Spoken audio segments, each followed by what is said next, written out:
ધોરણ 10 વિજ્ઞાન પ્રકરણ 12 વિદ્યુત ઇલેક્ટ્રિસિટી. પ્રશ્ન છે અવરોધોના સમાંતર જોડાણથી મળતા પરિણામી અવરોધનું સૂત્ર તારવો. આપણે આગળ અવરોધોનું શ્રેણી જોડાણથી મળતા પરિણામી અવરોધનું સૂત્ર જોઈ ગયા. અહીં આગળ સમાંતર જોડાણ કરવાથી મળતા પરિણામી અવરોધનું સૂત્ર તારવવું. તો અહીં આગળ અવરોધ R1, R2 અને R3 ત્રણ અવરોધોને બિંદુ A અને B વચ્ચે સમાંતર રીતે જોડેલા છે અને એનું બેટરી અને સ્વિચ સાથે જોડાણ કરેલ છે.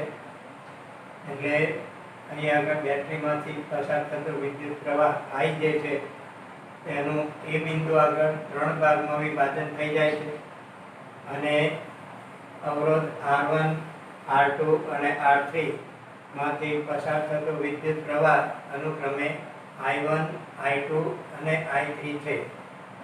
હવે ત્રણેયમાં વોલ્ટેજ જે છે વિદ્યુત સ્થિતિમાનનો તફાવત વોલ્ટેજ એ એક સરખો રહે છે. એટલે ઓહમના નિયમ પ્રમાણે R બરાબર V upon I.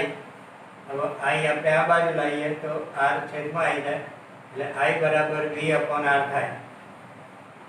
હવે માટે I1 બરાબર V upon R1 થાય, I2 બરાબર V upon R2 થાય, I3 બરાબર V upon R3 થાય. આ રીતે I બરાબર I1 plus I2 plus I3. હવે I બરાબર અહીંયા V upon R છે તો I ની જગ્યાએ V upon R બરાબર I1 ની જગ્યાએ V upon R1, I2 ની જગ્યાએ V upon R2, I3 ની જગ્યાએ V upon R3.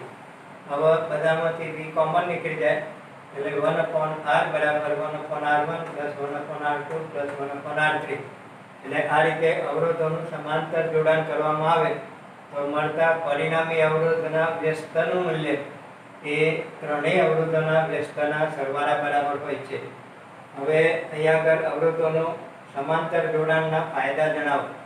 તો આ સમાંતર જોડાણથી જે દાખલા તરીકે ત્રણ બલ્બ હોય અને સમાંતર જોડાણથી જોડેલા હોય તો દરેક બલ્બમાં 240 વોલ્ટેજ હોય તો ત્રણેયમાં 240 વોલ્ટ પૂરતા પ્રમાણમાં મળી રહે છે અને એટલા માટે એ પૂરતા પ્રકાશથી પ્રકાશે છે. બીજું કોઈ એક બલ્બ ઉડી જાય તો બાકીના બલ્બ એ આમાં ચાલુ રહે છે, જ્યારે શ્રેણી જોડાણમાં એવું નહોતું થતું. અહીંયા દરેક ઉપકરણને સમાન એટલે કે 240 વોલ્ટેજ મળી રહે છે. હવે પરિણામી અવરોધનું મૂલ્ય જે છે એ એના વ્યસ્તના સરવાળા બરાબર હોવાથી સૌથી નાનામાં નાનો જે અવરોધ હોય એના કરતાં પણ પરિણામી અવરોધનું મૂલ્ય ઓછું હોય છે. આ રીતે વિદ્યુતના જે સાધનો હોય એ સાધનો જેવા કે ફ્રીજ, ટીવી, ટ્યુબલાઇટ, બલ્બ આ બધા સાધનોને મેઇન જોડાણ સાથે મેઇન લાઇન સાથે સમાંતર જોડાણથી જોડવામાં આવે છે. હવે બીજો પ્રશ્ન છે વિદ્યુત પ્રવાહની તાપીય અસરની સમજૂતી આપો. તો જ્યારે બલ્બમાંથી વિદ્યુત પ્રવાહ પસાર થાય ત્યારે બલ્બ ગરમ થાય છે. જ્યારે વિદ્યુત સગડી, વિદ્યુત ઇસ્ત્રી, વોટર હીટર, રૂમ હીટર આવા બધા જે સાધનો છે એ સાધનોમાંથી પણ જ્યારે વિદ્યુત પ્રવાહ પસાર થાય ત્યારે તે ગરમ થાય છે. તો એને આપણે વિદ્યુત પ્રવાહની તાપીય અસર અથવા ઉષ્મા અસર કહેવામાં આવે. હવે એનું મૂલ્ય આપણે જોઈએ તો ધારો કે કોઈ અવરોધ R હોય, R માંથી વિદ્યુત પ્રવાહ I પસાર થતો હોય. હવે આ પ્રવાહ સતત ચાલુ રાખવા માટે આપણે બેટરીમાંથી એ રીતે વિદ્યુત ભારને ઉર્જા આપવામાં આવે છે. એટલે 20 વોલ્ટની બેટરી હોય એને Q કુલમ જેટલા વિદ્યુત ભારને ગતિમાં રાખવા માટે કરવું પડતું કાર્ય W બરાબર V ગુણ્યા Q થાય. હવે આગળ આપણે જોઈ ગયા કે Q બરાબર IT, તો અહીં Q ની જગ્યાએ IT મૂકીએ તો W બરાબર VIT થાય. હવે અહીં આગળ V ની જગ્યાએ IR મૂકીએ આપણે તો ઉપરના સૂત્રમાં V બરાબર IR થાય. એટલે V બરાબર IR મૂકીએ તો V ની જગ્યાએ IR ગુણ્યા IT એટલે W બરાબર I નો વર્ગ થશે, I સ્ક્વેર RT થાય. એટલે આ રીતે કરવું પડતું કાર્ય એ W બરાબર I સ્ક્વેર RT થાય. એટલે આ રીતે આપણે અવરોધ R માંથી t સમય સુધી વિદ્યુત પ્રવાહ I પસાર કરવામાં આવે ત્યારે સર્જાતી વિદ્યુત ઉર્જા W જેટલી હોય છે અને એનું ઉષ્મામાં રૂપાંતર થાય છે। એટલે આ રીતે ઉત્પન્ન થતી ઉષ્મા ઉર્જા એ W જેટલી જ હોય એટલે W ની જગ્યાએ H મૂકીએ તો H બરાબર I²RT આ રીતે લખાય। તો આ નિયમને આપણે જૂલનો નિયમ કહેવામાં આવે છે અને આ નિયમ જે છે જૂલનો નિયમ જે અહીં આપણે બતાવેલો છે કે અહીંયા I નો વર્ગ R અને T એટલે કે ઉત્પન્ન થતી ઉષ્મા ઉર્જા છે એ વિદ્યુત પ્રવાહના વર્ગના સમપ્રમાણમાં હોય। પછી ઉત્પન્ન થતી ઉષ્મા ઉર્જા એ વિદ્યુત અવરોધ R ના સમપ્રમાણમાં હોય અને ઉત્પન્ન થતી ઉષ્મા ઉર્જા એ સમય T ના સમપ્રમાણમાં હોય છે। એટલે આ રીતે જૂલનો નિયમ છે કે અવરોધોમાં ઉત્પન્ન થતી ઉષ્મા ઉર્જા એ વિદ્યુત પ્રવાહ I ના વર્ગના સમપ્રમાણમાં હોય, અવરોધ R ના સમપ્રમાણમાં હોય અને સમય T ના સમપ્રમાણમાં હોય છે। હવે આ રીતે આપણે જોઈએ તો વિદ્યુત પ્રવાહની ઉષ્મા અસર જે છે અથવા તાપીય અસર એના સિદ્ધાંત ઉપર કાર્ય કરતા કેટલાક સાધનો છે જેવા કે વિદ્યુત ઇસ્ત્રી, વિદ્યુત સગડી, room heater, water heater, toaster, fuse, oven આ બધા વિદ્યુત પ્રવાહની ઉષ્મા અસર ઉપર કાર્ય કરતા સાધનો છે। પછી પંખા, બલ્બ, આ ટ્યુબલાઇટ આ બધા સાધનોની અંદર પણ ઉષ્મા ઉત્પન્ન થાય છે પરંતુ એમાં આપણે ઉષ્માની જરૂર નથી હોતી છતાં ઉષ્મા ઉર્જા તરીકે આનો વ્યય થાય છે એટલે એ અનિચ્છનીય છે। બીજો પ્રશ્ન છે વિદ્યુત પાવર અથવા ઇલેક્ટ્રિક પાવર વિશે સમજૂતી આપો। તો વિદ્યુત પાવર એટલે શું કે એકમ સમયમાં ખર્ચાતી વિદ્યુત ઉર્જાને વિદ્યુત પાવર કહેવામાં આવે છે। વિદ્યુત પાવર બરાબર ખર્ચાતી વિદ્યુત ઉર્જા ભાગ્યા સમય। હવે વિદ્યુત ઉર્જા આ પાવર જે આપણે P તરીકે દર્શાવીએ, વિદ્યુત ઉર્જા જે છે એને W તરીકે દર્શાવીએ, સમયને T વડે દર્શાવીએ તો P બરાબર W/T થાય।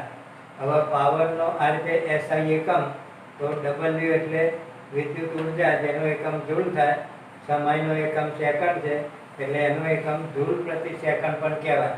પાવરનો વિદ્યુત પાવરનો એકમ જૂલ પ્રતિ સેકન્ડ અથવા જેમ્સ વોટ નામના વૈજ્ઞાનિકના માનમાં આ એકમને વોટ પણ કહેવામાં આવે છે।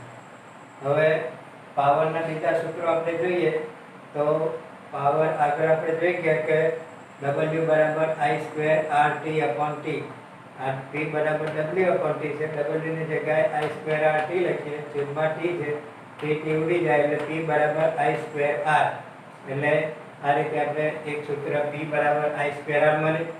હવે આમાં આપણે R ની જગ્યાએ V/I મૂકીએ તો આ R જે છે એની જગ્યાએ R ની જગ્યાએ V/I મૂકી દઈએ તો I² અને V/I ઉડી જશે એટલે VI રહેશે એટલે P બરાબર VI થાય।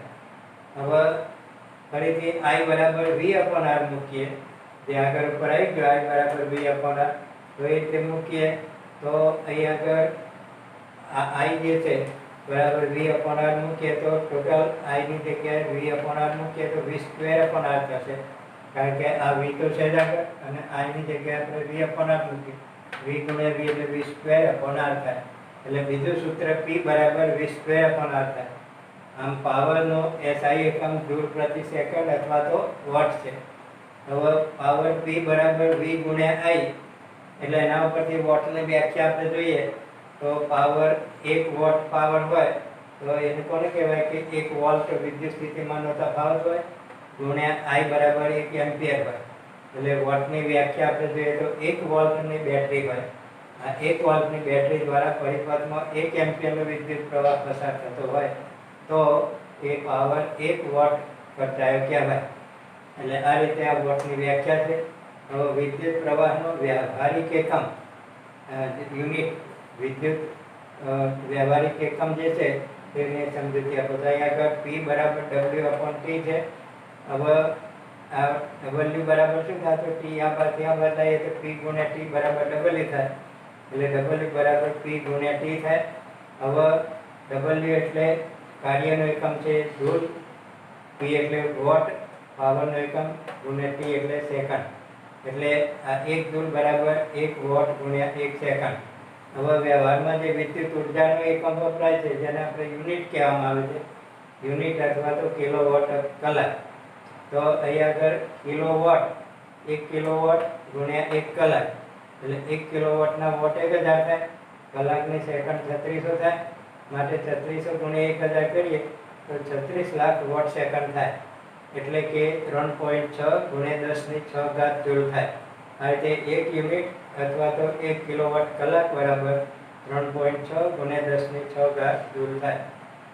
હવે આમાં કેટલાક દાખલા પણ પૂછાતા હોય છે. તો અહીં આગળ આપણે એક દાખલો જોઈએ કે 12 વોલ્ટ વિદ્યુત સ્થિતિમાનતા પાવર ધરાવતા બે બિંદુઓ વચ્ચે 2 કુલમ વિદ્યુત ભારને લઈ જવા માટે કેટલું કાર્ય કરવું પડે. તો અહીં 12 વોલ્ટ જે છે વિદ્યુત સ્થિતિમાનતા પાવર એટલે V બરાબર 12 વોલ્ટ કહેવાય. પછી અહીં બે બિંદુ વચ્ચે 2 કુલમ વિદ્યુત ભાર છે એટલે વિદ્યુત ભારને Q કહીએ તો Q બરાબર 2 કુલમ વિદ્યુત ભાર છે. અને માટે કરવું કાર્ય એટલે W એ આપણે શોધવાનું છે. તો W બરાબર V ગુણ્યા Q. અહીં આગળ આપણે આ સૂત્ર જોઈ ગયા, W બરાબર V ગુણ્યા Q. તો એ સૂત્ર અહીં આગળ મૂકવાનું, V ની જગ્યાએ 12, Q ની જગ્યાએ 2 મૂકીએ તો 12 × 24 એટલે W બરાબર 24 જૂલ કાર્ય થાય. અને આ રીતે જવાબ છે 24 જૂલ.